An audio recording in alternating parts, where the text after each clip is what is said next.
Hey there, Robert Wallace back in action. I want to go through, the law of attraction when you're trying to apply it, when you're trying to get prayer to work. There's multiple things that keep people back from succeeding. The biggest thing that keeps them back is their split attention. They spend most of their day tending to worry, attending to the concerns of the world, worrying about things that have little to nothing to do with their spirituality, their goals, or practicing the mental practices that need to occur in order to get the results.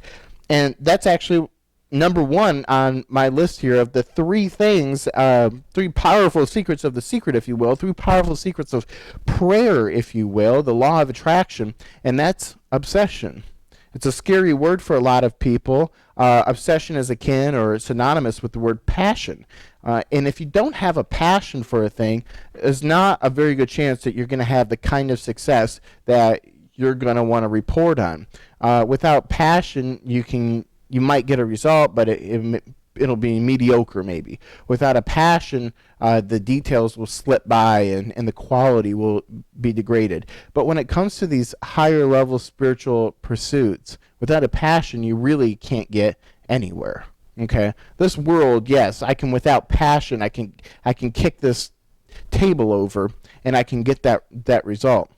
But if I want to achieve something real, it requires passion, because anything like that is going to require a lot of time, effort, and your patience will wear thin when you don't see an immediate result. But if you hang in there and you hold on to all of these understandings of the things we're talking about, hold on to your mind in terms of patience, in terms of love and expectation, and so on, eventually you'll get a fruit. But that means, and I recommend when you're praying, pray, ask God, please, help me become A, obsessed with you, God. B, when you look at an idea or something you're going to pursue, determine. If there's something you want to do, determine you're going to become obsessed with that. Also, you're going to put some passion into that. It's going to require everything you've got. It's going to go along the fastest that way. It'll be the easiest that way, and you'll get the best result that way. Without passion, you're going to have a slow route. It's not going to be a great product, and it's going to be more it's going to be an uphill climb.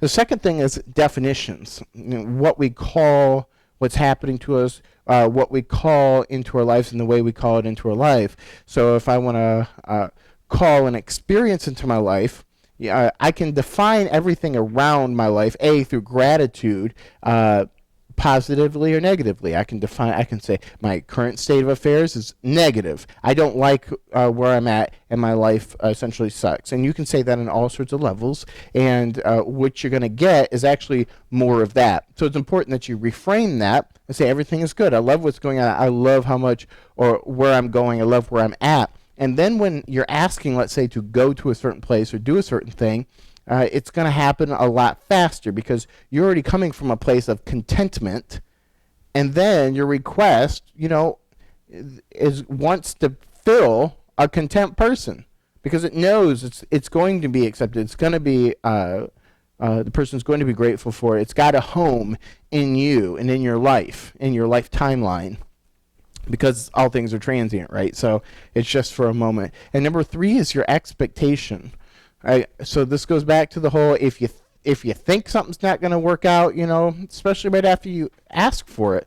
And now when we're talking about asking, it's as simple as saying, God, please give me, please bring this into my life, please help me, so on. It's really that simple. Of course, beforehand, it helps to cultivate a relationship with your spiritual deity, i.e. God, because that is the one who's fulfilling it. And if you're just going to God asking for things when you want them, you're not really going to have the tools or the mindset or the wherewithal to make that communication go through, have that faith that it's going to happen, or believe that you're even being heard or worthy of being heard. Who likes a fair weather friend? Who believes that God doesn't know that they're just there asking for something, that they have no intention, however, of doing any of the things that will truly make them better, or that are truly being expected of them by God. And so once you have all these things in place, then it makes sense to expect a great result. Before that, it's a little foolish to accept a great result, because there's nothing there that says it should happen other than you howling into a void, into a vacuum, saying happen. So that's pretty clear, concise, 3 tips: obsession, definitions, and expectations. You put your passion into it, you call everything the way you want it to be, and then you make sure everything is verbed in a present tense, and then your expectation, should be backed up by reasonable understanding of your relationship with the one who gives it, and then it will appear. So there is your 3 tips for today. I can't guarantee you 3 tips every day, but I can tell you I'm going to give you a knowledge and understanding whenever I see you that's going to help you become more successful. One more thing, since it occurs to me, and I'm sure I'll end up talking about this at another time, is make sure you do your own personal study. And that is, you can watch all the videos in the world, which they can help. You can do whatever you want, but if you're not instilling this information through personal study and reflecting, how does this apply to me in the past? Where has this happened? That's when you start to anchor that stuff through your experiences into your life, and you're actually able to grow internally in wisdom about this information.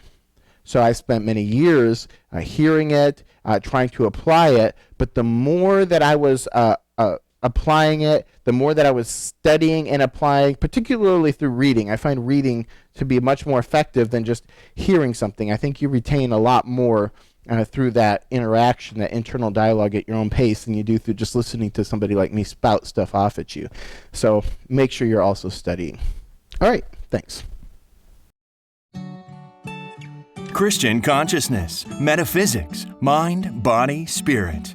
Getting to the bottom of our meta history. The New Precept video blog.